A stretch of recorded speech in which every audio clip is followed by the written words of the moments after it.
Di sebuah desa kecil yang terletak di kaki gunung, hiduplah seorang petani bernama Pak Dirman. Ia dikenal sebagai sosok yang jujur dan sederhana, tetapi hidupnya penuh perjuangan. Suatu hari, ia mendengar kabar dari tetangganya tentang seseorang yang mendadak kaya tanpa alasan yang jelas. Desa itu pun mulai ramai dengan gosip. Beberapa warga menyebutkan bahwa orang tersebut memiliki ilmu hitam bernama ngepet. Menurut cerita, ilmu itu memungkinkan seseorang berubah menjadi seekor babi untuk mencuri harta benda orang lain secara gaib. Namun, ritualnya tidaklah mudah. Dibutuhkan lilin khusus, jimat, dan seorang penjaga yang duduk di rumah menjaga lilin sambil mengawasi pergerakan si babi ngepet. Suatu malam, desa itu digemparkan oleh kabar bahwa ada babi liar yang berkeliaran di sekitar rumah-rumah penduduk. Pak Dirman yang penasaran memutuskan untuk mencari tahu. Ia mengajak beberapa warga untuk berjaga-jaga. Dalam keheningan malam, mereka melihat seekor babi besar berwarna hitam sedang merangkak di halaman rumah Pak Leman, salah satu orang yang baru-baru ini kaya mendadak. Pak Dirman dan warga lainnya memutuskan untuk mengikuti babi hitam itu dari kejauhan. Mereka bergerak perlahan, memastikan langkah mereka tidak menimbulkan suara. Babi itu berjalan dengan gerakan yang aneh, seperti tahu persis kemana ia harus pergi. Hingga akhirnya, babi tersebut berhenti di dekat lumbung padi milik Pak Hasan, salah satu warga yang juga mengeluh sering kehilangan hasil panennya secara misterius. Tiba-tiba, babi itu mendekati pintu lumbung, dan seolah-olah ada kekuatan gaib, pintu lumbung terbuka dengan sendirinya. Warga yang mengintip dari balik semak-semak mulai bergumam pelan, ketakutan bercampur marah. Namun, Pak Dirman menenangkan mereka, meminta agar tetap diam sampai ia memastikan kebenarannya. Babi itu masuk ke dalam lumbung dan beberapa saat kemudian keluar dengan moncongnya membawa kantong kecil yang tampak penuh. Warga terkejut, tetapi tetap menahan diri untuk tidak langsung menyerang. Mereka terus mengikuti babi itu, yang kini berjalan menuju sebuah rumah kecil di pinggir desa. Rumah itu adalah milik Pak Leman. Sesampainya di halaman rumah Pak Leman, babi itu tiba-tiba berhenti. Dari dalam rumah, samar-samar terlihat cahaya lilin yang berkedip. Pak Dirman mulai menyadari bahwa cerita tentang penjaga lilin benar adanya. Ia memberi isyarat kepada warga untuk mengepung rumah secara diam-diam. Namun, saat mereka hendak mendekat, babi itu tiba-tiba menyadari keberadaan mereka. Dengan kecepatan yang tidak biasa, babi tersebut berlari menuju hutan. Warga yang tersulut amarah langsung mengejarnya sambil membawa obor dan senjata seadanya. Di tengah pengejaran, babi itu mendadak lenyap di balik semak belukar. Warga kebingungan dan berhenti di tempat. Tapi, Pak Dirman, dengan firasat yang kuat, berbisik kepada warga lain, kita kembali ke rumah Pak Leman. Aku curiga sesuatu akan terjadi di sana. Ketika mereka kembali, Pak Leman terlihat keluar dari rumahnya dengan napas terengah-engah dan wajah penuh keringat. Ia tampak ketakutan, seolah baru saja mengalami sesuatu yang luar biasa. Di tangannya masih ada sisa lilin yang hampir habis terbakar. Pak Leman, teriak Pak Dirman sambil menunjuk. Jelaskan apa yang barusan terjadi. Jangan-jangan Anda adalah dalang dari semua ini? Pak Leman tersentak mendengar teriakan Pak Dirman. Matanya beredar liar, mencari alasan atau pelarian, tetapi warga telah mengepung rumahnya. Pak Dirman melangkah maju, mendekati Pak Leman yang terlihat semakin gemetar. Pak Leman, suara Pak Dirman terdengar tegas. Kita sudah melihat semuanya. jelaskan apa yang terjadi, atau jangan salahkan kami jika harus memaksa Anda mengaku." Pak Leman mencoba membela diri. "Saya tidak tahu apa yang kalian bicarakan. Kenapa kalian menuduh saya? Saya hanya petani biasa." Namun, warga mulai ribut.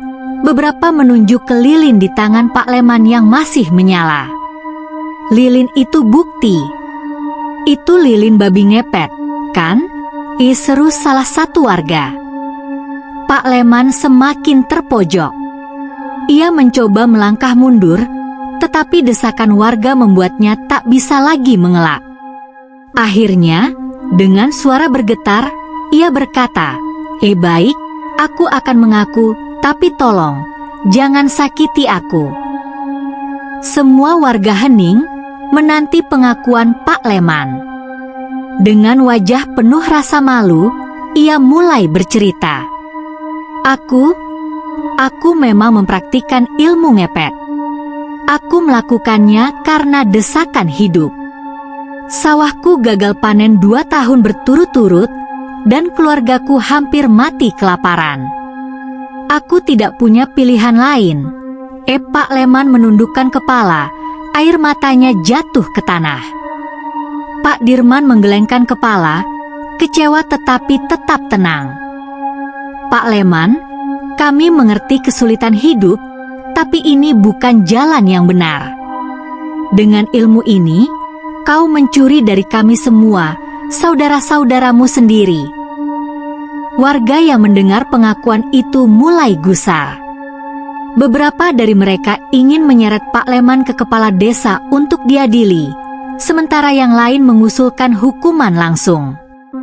Namun, sebelum warga sempat mengambil keputusan, dari dalam rumah terdengar suara keras seperti benda jatuh. Semua orang terkejut dan bergegas masuk. Di dalam rumah, mereka menemukan sesuatu yang mengejutkan. Sebuah jimat berwarna hitam legam tergeletak di lantai, mengeluarkan asap tipis. Pak Leman berteriak, Jangan sentuh itu. Itu jimat ngepetku. Kalau dihancurkan, aku akan..." Belum selesai ia bicara, seorang warga tanpa pikir panjang mengambil jimat itu dan melemparkannya ke api obor. Jimat itu terbakar dengan cepat, meninggalkan aroma yang menyengat. Tiba-tiba, Pak Leman terjatuh ke lantai, tubuhnya menggigil hebat. "Tidak, aku akan kehilangan segalanya," teriaknya sebelum pingsan di tempat. Pak Dirman segera meminta warga untuk mengangkat Pak Leman ke rumah kepala desa. "Kita perlu kepala desa untuk memutuskan bagaimana menangani ini," ujarnya. Namun, malam itu meninggalkan banyak pertanyaan di benak warga. Apakah Pak Leman benar-benar satu-satunya pelaku, atau ada orang lain di desa itu yang juga mempraktikkan ilmu hitam ini? Malam semakin larut ketika warga membawa Pak Leman yang pingsan ke rumah kepala desa. Kepala desa, seorang pria tua bijak bernama Pak Surya, mendengar laporan mereka dengan tenang. Setelah mendengar pengakuan warga dan melihat kondisi Pak Leman yang masih lemah, ia berkata, "Kita akan membangunkan Pak Leman dan memintanya menjelaskan semuanya. Namun, mari kita lakukan ini dengan kepala dingin." Pak Surya menyuruh warga menyiapkan air dan mengipasi Pak Leman hingga ia siuman. Ketika Pak Leman akhirnya membuka matanya, ia terlihat ketakutan, menyadari bahwa ia sekarang di hadapan kepala desa dan semua warga. Pak Surya mendekatinya. "Pak Leman, kami tidak akan langsung menghakimimu. Tapi kau harus berkata jujur. Apakah kau satu-satunya yang menggunakan ilmu ngepet ini? Atau ada orang lain yang terlibat?" Pak Leman terdiam sejenak. Wajahnya pucat dan keringat mengalir di dahinya. "Tidak, aku tidak sendiri," ia akhirnya mengaku dengan suara pelan. Warga terkejut. Siapa lagi yang terlibat?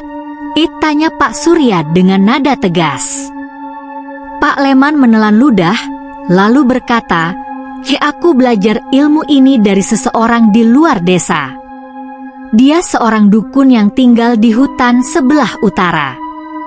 Dia memberiku jimat itu dan mengajariku ritual ngepet. Tapi, dia memperingatkan, jika aku ketahuan, aku harus menanggung akibatnya sendiri. Pak Dirman bertanya, apakah ada warga lain yang kau ajak bekerja sama?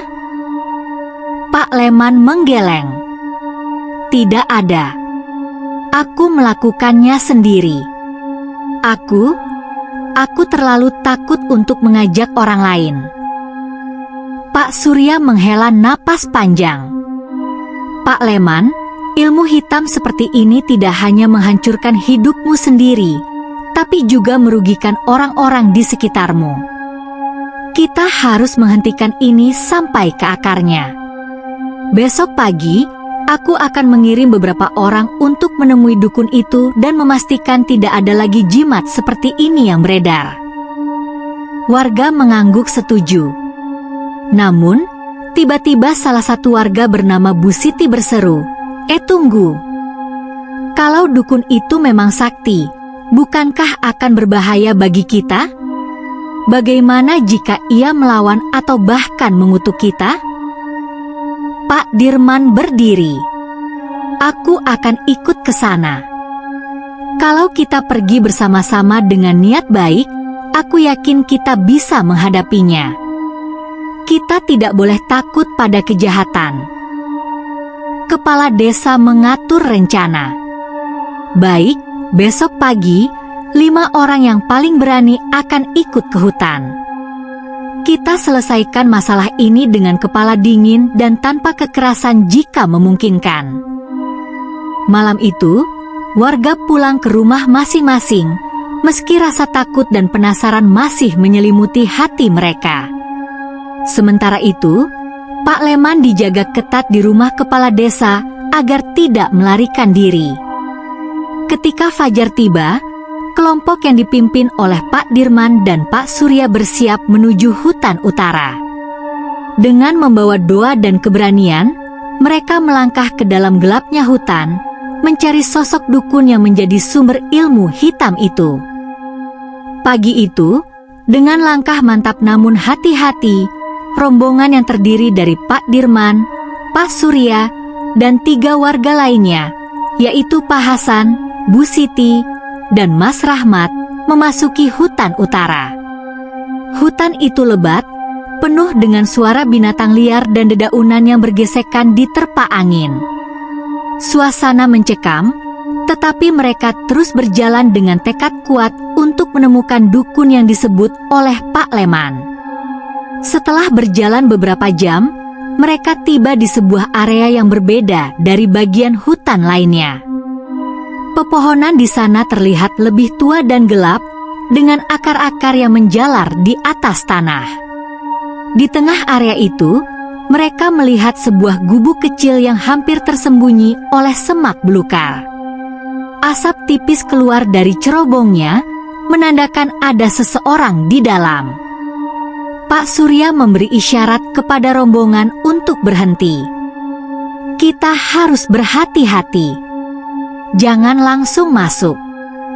Kita amati dulu, bisiknya. Dari dalam gubuk, terdengar suara seseorang melantunkan mantra dengan nada rendah. Pak Dirman mengintip melalui celah dinding yang terbuat dari anyaman bambu. Ia melihat seorang pria tua berjubah hitam duduk di atas tikar, dikelilingi oleh benda-benda aneh seperti tengkorak kecil, botol berisi cairan merah, dan beberapa lilin yang menyala. Dia pasti dukun itu, bisik Pak Dirman kepada yang lain. Pak Surya mengangguk dan melangkah maju. Ia mengetuk pintu gubuk dengan hati-hati. Assalamualaikum, ucapnya dengan suara tegas. Kami datang untuk berbicara denganmu. Ketukan itu membuat mantra di dalam gubuk terhenti. Suasana mendadak sunyi, dan tak lama kemudian, pintu gubuk terbuka perlahan. Pria tua itu muncul di ambang pintu. Wajahnya penuh keriput tetapi matanya memancarkan cahaya tajam. "Apa yang kalian inginkan?"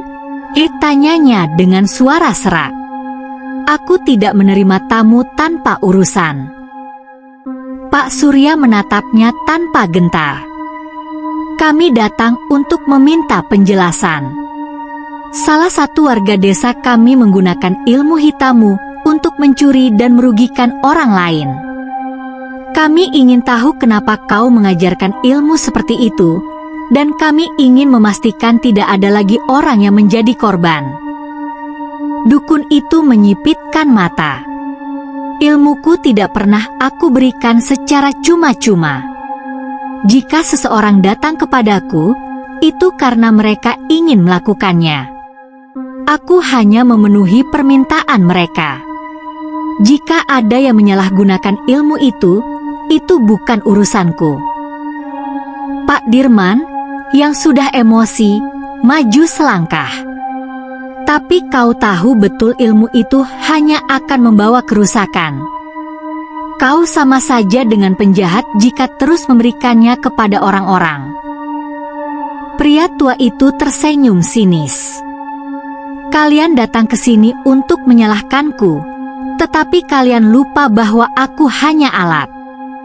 Kejahatan itu datang dari hati orang yang memintanya."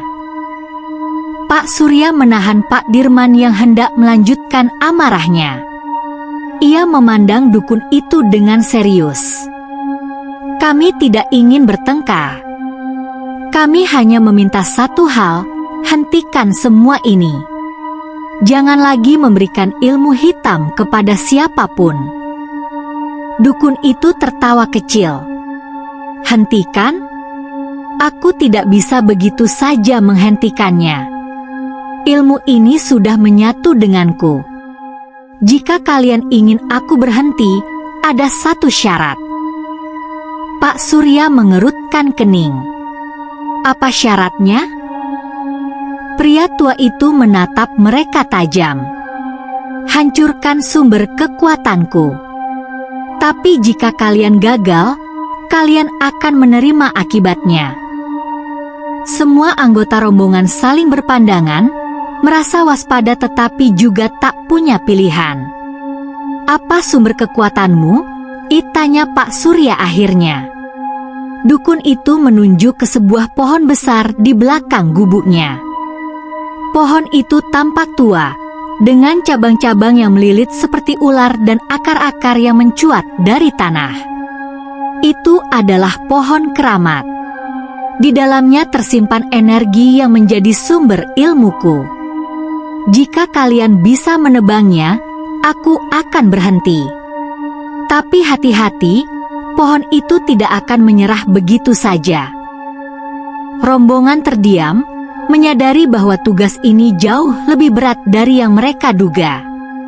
Namun, mereka tahu bahwa mereka harus mencoba demi keselamatan desa. Pak Surya menatap pohon besar itu dengan cermat. Energi gelap terasa menyelimuti pohon tersebut, membuat udara di sekitarnya terasa berat. "Kalau ini yang harus kita lakukan untuk menghentikan ilmu hitam ini, kita akan melakukannya," kata Pak Surya dengan suara tegas. Pak Dirman, yang membawa kapak, maju ke depan. "Saya siap menebang pohon ini. Tapi jika ada hal aneh yang terjadi, semua harus tetap waspada." Dukun itu tersenyum tipis dan melangkah mundur ke dalam gubuknya. Sebelum menutup pintu, ia berkata dengan suara rendah, "Ya, hati-hati, pohon itu punya penjaga." Perkataan dukun itu membuat rombongan semakin waspada. Mereka mendekati pohon perlahan-lahan. Saat Pak Dirman mengangkat kapaknya, angin mendadak berhembus kencang, meskipun sebelumnya hutan itu begitu tenang. Daun-daun di pohon tersebut bergemerisik seperti suara bisikan, seolah-olah pohon itu hidup. Ketika kapak pertama kali diayunkan dan mengenai batang pohon, terdengar suara erangan aneh yang menggema di seluruh hutan. Pak Dirman terhenti sejenak, tetapi Pak Surya menyemangatinya. "Teruskan, jangan berhenti." Namun, baru beberapa kali kapak diayunkan, tanah di sekitar mereka mulai bergetar. Dari akar pohon, muncul sesosok bayangan hitam besar menyerupai seekor harimau. Matanya bersinar merah, dan ia mengeluarkan geraman yang menakutkan. "Ini penjaga pohon itu," teriak Bu Siti, mundur beberapa langkah dengan wajah pucat. Pak Surya segera berteriak, "Jangan panik. Tetap tenang. Ini hanya bayangan, dia tidak akan bisa melukai kita jika kita bersatu." Harimau bayangan itu melangkah maju, semakin mendekat dengan taring yang menyeringai. Pak Dirman berdiri di depan rombongan, mengangkat kapaknya sebagai perlindungan. "Jika ini ujian, maka kita harus melewatinya." Pak Dirman menyerang harimau itu dengan kapaknya, tetapi senjata itu hanya menembus bayangan tanpa melukai. Harimau itu justru mengaum keras, membuat semua orang merasa gemetar. Melihat hal ini, Pak Surya mulai berdoa dengan suara lantang, memohon perlindungan dari Tuhan. "Ya Allah, lindungi kami dari kekuatan jahat ini. Berikan kami kekuatan untuk melawan kegelapan." Warga lain mengikuti doa tersebut, membangun keberanian mereka bersama-sama. Seiring dengan lantunan doa, bayangan harimau itu mulai melemah. Tubuhnya yang semula besar kini mengecil, seolah-olah kehilangan kekuatan. Ketika doa mencapai puncaknya, bayangan itu akhirnya lenyap dalam kilatan cahaya. Pak Dirman, yang kini penuh semangat, kembali mengayunkan kapaknya ke pohon. Kali ini, setiap ayunan terasa lebih kuat. Retakan mulai muncul di batang pohon, dan getaran yang sebelumnya terasa mulai mereda. Dengan pukulan terakhir, pohon besar itu akhirnya tumbang dengan suara gemuruh yang mengguncang tanah. Saat pohon itu jatuh, sebuah cahaya gelap keluar dari batangnya, melesat ke udara, dan menghilang. Suasana mendadak tenang. Bahkan udara di sekitar mereka terasa lebih segar, seolah-olah beban besar telah terangkat dari hutan itu. Dukun itu keluar dari gubunya, wajahnya tampak lelah dan muram. "Kalian berhasil," katanya dengan suara datar. "Sumber kekuatanku telah hancur. Mulai sekarang, aku tidak lagi memiliki kekuatan untuk memberikan ilmu hitam kepada siapapun." Pak Surya menatapnya dengan tajam. "Kau harus meninggalkan tempat ini. Jangan lagi mencoba menyebarkan ilmu hitam. Jika tidak, kami akan kembali dan kau tidak akan dibiarkan begitu saja." Dukun itu hanya mengangguk, lalu perlahan-lahan masuk kembali ke gubuknya tanpa berkata apa-apa. Rombongan pun kembali ke desa dengan perasaan lega. Mereka tahu bahwa perjuangan mereka telah mengakhiri ancaman ilmu hitam yang meresahkan desa. Pak Leman, yang kini kehilangan sumber kekuatannya, akhirnya meminta maaf kepada seluruh warga dan bersumpah untuk memperbaiki hidupnya. Sejak saat itu, desa kembali damai, dan kisah tentang babi ngepet menjadi pengingat bagi semua orang bahwa keserakahan dan kejahatan tidak pernah membawa kebahagiaan sejati.